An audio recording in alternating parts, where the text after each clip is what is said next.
There is a hymn that has been sung by millions of people at funerals, in hospital waiting rooms, and during some of the darkest disasters in modern history. You probably know it, Because He Lives. It is an absolute anthem of hope. But the other day, I was talking to a friend who told me something heartbreaking. He said, "I'm terrified of the future. I don't even want to have kids because this world is just too messed up." And I realized a sad truth. A lot of us Christians sing this famous song of victory on Sunday, but on Monday, we live completely paralyzed by anxiety. I'll be honest, I've been there. I've had nights where the fear of what's coming next literally kept me awake. But what if I told you that 50 years ago, a pregnant mother sat in a dark room with that exact same terror? And she didn't write a manifesto of despair, she wrote one of the most powerful hymns in human history. Welcome to Truth in Short. Today, we are looking at the story behind Because He Lives and how it holds the ultimate answer to our modern anxiety. The year was 1970. The Vietnam War was raging, the drug culture was in full swing, and the God is Dead movement was giggling its way through the American educational system. But for Bill and Gloria Gaither, the cultural chaos was turning into a personal avalanche. Bill was physically and emotionally broken by a severe case of mononucleosis. To make matters worse, a close friend had just viciously attacked their Christian ministry. They were exhausted, betrayed, and wounded. And in the middle of this absolute mess, Gloria was pregnant with their third child. On New Year's Eve, while the rest of the world was drinking to forget, Gloria sat alone in the darkness of her living room, completely paralyzed by fear. Her only thought was, who in their right mind would bring a child into a world like this? The world is so evil. What will happen to this child? She wasn't having a bad day. She was facing the exact same existential dread that our generation faces right now. The absolute terror of an uncontrollable tomorrow. Then, something happened. Not a dramatic miracle, no voice from heaven, but as Gloria sat in that quiet darkness, she felt a gentle, reassuring presence engulf her life. The panic began to fade. She realized that the resurrection of Jesus wasn't just an old religious story. It was life conquering death in the regularity of her everyday routine. Soon after, they welcomed a healthy baby girl, and Bill sat down at the piano to write. The very first words they wrote for this famous hymn weren't about the cross or heaven. They were about that baby. How sweet to hold our newborn baby and feel the pride and joy she gives, but greater still the calm assurance. This child can face uncertain days because he lives. Think about the absolute insanity of those lyrics. The Vietnam War didn't end. Bill wasn't instantly cured.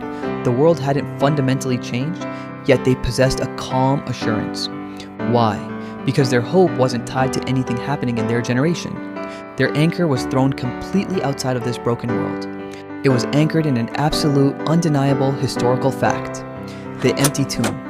You see, when Bill and Gloria wrote Because He Lives, they weren't relying on a warm, positive feeling or blind optimism. They knew that Jesus Christ literally walked out of that grave 2,000 years ago.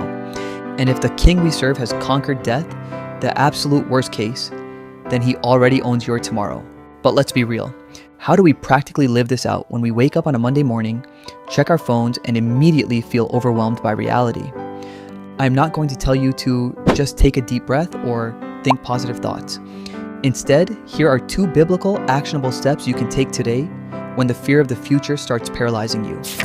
First, turn your panic triggers into prayer prompts. We all have that moment late at night where we fall into doom scrolling, reading endless news about the economy, AI, or global conflicts until we feel completely hopeless. When you catch yourself in that spiral, don't just put your phone down. Silence won't save you. Instead, practice what I call interceptive prayer. Use the exact thing that is making you anxious as a prompt to pray. If an article terrifies you, stop right there and say, God, I don't know how I'm going to afford my future, but I know you provide. Help my unbelief. By doing this, you are actively rewiring your brain. You are stopping the algorithm from feeding your fear and forcing your mind to look at the King who is already on the throne. Second, practice the smallest step of obedience. When Gloria Gaither felt the weight of the 1970s crashing down on her, she didn't try to go out and fix the world. She just faithfully held her newborn baby. When you look at the future and feel like it's too big, shrink your focus to today. Jesus said, "Do not worry about tomorrow, for tomorrow will worry about itself." When anxiety paralyzes you, Take the absolute smallest step of faithfulness right in front of you. If you are too overwhelmed and exhausted to do a 30-minute Bible study, just open the Psalms and read 3 verses. If you are too stressed to sit still in your room and pray, go for a walk around your neighborhood or to the convenience store and just be honest with God on the way. Text a friend who you know is also stressed out, ask how they are doing, and actually pray for them. These small steps of obedience are not a retreat, they are the ultimate rebellion against a world built on fear. Because every time you choose to obey God in the small things today, you are declaring that you trust Him with tomorrow. Gloria didn't change the 1970s. She simply held her newborn baby and wrote, "This child can face uncertain days because He lives." That is the ultimate rebellion against a nihilistic world. To live faithfully with what's right in front of you today, knowing God holds tomorrow. I shared this story today because I know many of you are exhausted from carrying the weight of the future. I want you to know that Jesus sees you. Because He lives, your fear does not get the final word. If this video helped you, or if you like this format of unpacking hymns, please let me know in the comments. I read all of them and I'm grateful for any constructive feedback. And no matter what tomorrow brings, please remember this: Jesus loves you. This is Truth in Short. I'll see you next time.